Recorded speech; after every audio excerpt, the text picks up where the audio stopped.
سیراب ہوتی رہے گی، کوئی اس کو روک نہیں سکتا، کوئی اس کو ٹوک نہیں سکتا۔ بڑے سے بڑا ظالم آیا۔ خود میرے بھائیوں، اس ملک ہندوستان میں وہ حکومت کس کی تھی جس کے زمانے میں سورج نکلتا تھا اور سورج ڈوبتا تھا، اس پر وہ حکومت تھا۔ آپ کے بزرگوں نے، آپ کے علماء نے، آپ کے محقق نے، آپ کے مدثر نے، آپ کے آباء و اجداد نے، بے سر و سامانی کے عالم میں کوئی ہتھیار نہیں تھا۔ یہ مسلح پر بیٹھتے تھے، مسجد کے گنبدوں کے نیچے بیٹھتے تھے، مدارس کے چہار دیواریوں میں رہتے تھے، لیکن اس بڑی طاقت سے اس نے لوہا لیا اور وہ دن آیا کہ 47 کے اندر اس ہندوستان کو آزاد کرا کے دم لیے۔ وہ حالات بھی ہم نے دیکھا ہے، آپ نے دیکھا ہے، تاریخ پڑھیے، تاریخ کو دیکھیے۔ حالات سے نہیں گھبرانا ہے، لیکن صرف اس بات کی ضرورت ہے، صرف اس بات کی ضرورت ہے کہ ہمیں اس پر ڈٹنا ہوگا۔ قرآن کہتا ہے وَكَأَيٍّ مِّن نَّبِيٍّ قَاتَلَ مَعَهُ رِبِّيُّونَ فَمَا وَهَنُوا لِمَا أَصَابَهُمْ فِي سَبِيلِ اللَّهِ۔ اللہ کے راستے میں نہ جانے کیسے کیسے لوگ تکلیفیں اٹھائیں، نبیوں کی شہادتیں ہوئیں۔ وَمَا ضَعُفُوا وَمَا اسْتَكَانُوا، ان حالات کے باوجود وہ پست ہمت نہ ہوئے، نہ وہ گھبرائے، نہ وہ ڈرے، نہ دلوں کے اندر اس کو خوف آیا۔ اگر خوف تھا، اگر ڈر تھا کسی کا تھا تو اللہ وحدہ لا شریک لہ کا تھا۔ اللہ قرآن میں کہتا ہے الذین قال لهم الناس ان الناس قد جمعوا له فاخشوهم فزادهم ایمانا۔ صحابہ کہتے ہیں کفار کہا کرتے تھے ہمارے پاس حکومت ہے، ہمارے پاس فوج ہے، ہمارے پاس زمینیں ہیں، ہمارے پاس جائیداد ہے، ہمارے پاس اسباب ہے، ہمارے پاس طاقت ہے، ہم چاہیں گے منٹوں میں کچل دیں گے، مٹا دیں گے، ہستی سے ختم کر دیں گے۔ اسی خانہ کعبہ کے چہار دیواری کے بیچ میں میرے نبی کو پھانسی دینے کی بھی کوشش ہوئی ہے، لیکن اللہ کے ہاں یہ منظور نہیں تھا۔ الصحابہ کہتے ہیں یہ حالات ہم دیکھتے تھے، مسکراتے تھے۔ الذین قال لهم الناس ان الناس قد جمعوا لهم فاخشوهم فزادهم ایمانا۔ جب ادھر سے یہ باتیں ہوتی تھی ڈرانے کی، گھبرانے کی، ٹورچر کرنے کی، تو اللہ تعالیٰ میرے ایمان کو اور بڑھاتا تھا۔ کیوں بڑھاتا تھا؟ کہ اس ایمان پر جمتے تھے۔ آج ہم اور آپ مؤذن کی اذان سے اپنی مسجد کو آباد نہیں کر سکتے تو ہم کیا کر سکتے؟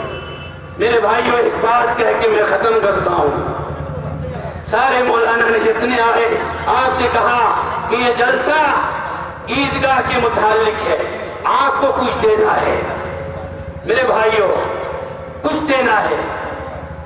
میں ایک حیدرآباد کا ایک واقعہ سناتا ہوں۔ ایک حیدرآباد کے رئیس ہیں، اسی اپنے کیمپس میں ایک مسجد بھی بنوائی ہے، مسجد میں امام بھی رکھا ہے۔ مسجد کا امام اس کی اہلیہ بیمار ہو گئی، وہ چھٹی پر چلے گئے۔ اس رئیس نے اپنی بچی کی شادی میں 6 کروڑ روپے خرچ کی۔ پاکوڑ میں بھی ایک شخص نے 2 کروڑ 3 کروڑ خرچ کیا ہے، شاید آپ لوگ بھوجن کھائے۔ 6 کروڑ روپیہ خرچ کیا، لیکن جب امام صاحب چھٹی سے زیادہ دن رہ گئے، زیادہ پریشانی ہو گئی، انسان ہے۔